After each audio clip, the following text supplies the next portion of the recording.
Lecture 4, Jacob, Joseph, and Reconciliation. The Bible stories of Jacob and Joseph are set in the early period of Israel's history, but they deal with a theme of perennial interest: conflict and reconciliation. These stories take us into the complicated world of family relationships, with jealousy and deception, with loss and hope for restoration. We see the damage that occurs when parents have clear favorites among their children, and we follow the characters through the struggle that finally leads to renewed relationships. Two notable features of these narratives are disguises and dreams. The disguises and dreams occur at pivotal moments, and they can move the plot in either a positive or a negative direction.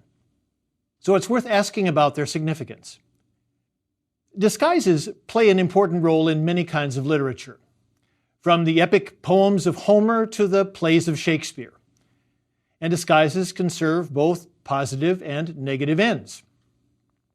For example, when Homer's hero Odysseus returns home after his extended absence, he disguises himself as a beggar. The disguise enables Odysseus to spy on his own household, so he can see whether his wife has been faithful during the many years he's been gone. Later, Shakespeare made disguises a regular feature of his comedies. He knew that concealing one's identity was a way to get people to say things they might not say otherwise. It could be highly entertaining for an audience to watch the truth come out unexpectedly. Dreams are also a feature of many kinds of literature, and in many cases, dreams provide clues to the meaning of a story. As modern readers, we usually assume that dreams express the human subconscious. From our perspective, dreams reveal the fears and hopes within us. But in many contexts, dreams are seen as a means of divine communication.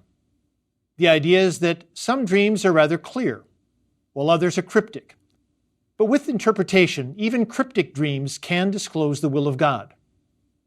That's the assumption in the stories of Jacob and Joseph. Together, the disguises and dreams create an interplay between concealment and disclosure.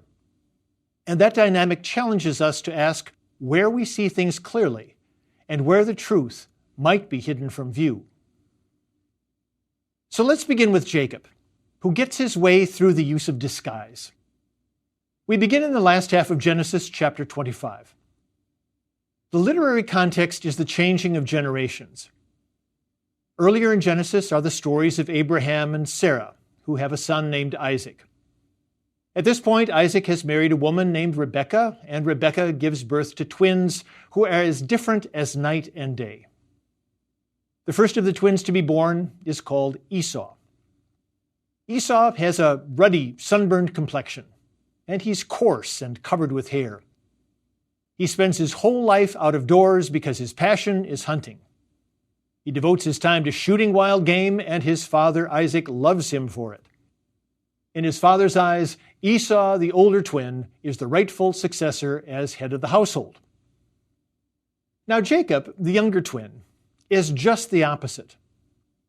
He loves the softer side of life, likes to stay around the tent, enjoying things at home. You'll find him by the fireside, making conversation. And because he's a homebody, he's the favorite of his mother, Rebekah. She's determined to make him the privileged one. Well, the critical moment comes when Isaac the father is a very old man. By this time, he's nearly blind and he knows death is near. So he wants to go through a ritual of blessing the son who will become head of the household. The blessing will give the recipient top status in the family and a large inheritance. And Esau is the heir apparent. Isaac tells Esau to hunt some wild game and prepare a special meal before he receives the blessing. So Esau wastes no time. He heads out to the door to begin the hunt, because this is the moment that will define his future. Well, Rebekah gets wind of this and moves into action to ensure that Jacob, her favorite son, wins out. And here disguise comes into play. Rebekah knows that Isaac can't see a thing, so she contrives a way to conceal Jacob's identity, so Isaac will say and do something he would not do otherwise. She prepares a meal using a goat from the flock. Then she wraps goatskins around Jacob's arms and neck, so the goat hair will make him feel as hairy as his brother Esau. She has Jacob dress in some of Esau's clothes. Then, wearing this disguise, he's to take the meal to his blind father. The old man is suspicious because the meal is ready so soon, and when Jacob speaks and claims to be Esau, the old man can tell it's not Esau's voice. But since he's blind, he has the young man come closer so he can touch him. And when he feels the goat hair on Jacob's arms and smells the clothes Jacob is wearing, he's fooled by the disguise. He calls for God to give this son the special blessing and unwittingly makes Jacob the privileged one in the family. Well, obtaining God's blessing by deception seems morally outrageous. And when Esau finds out about it, he's livid. So Rebekah takes action again. Now she sends Jacob the trickster away to stay with the family elsewhere until Esau has had a chance to cool off. And it's on this journey that God intrudes into the story in a way that seems equally outrageous. Here God chooses to communicate with this morally dubious character named Jacob through a dream. As Jacob sleeps that night, he dreams of a ladder that stretches from earth to heaven. On this ladder, he sees the angels of God going up and going down. Over the centuries, readers have been fascinated by this vision of a ladder extending to heaven, and some construe it as a vivid description of spiritual life. A good example is Benedict of Nursia, a monastic leader who lived in the early 6th century. Benedict saw the angels' movement upward as the goal of spiritual life. And he taught that people rise spiritually by humility, which brings them closer to God. For Benedict, the angels' movement downward shows the opposite spiritual path.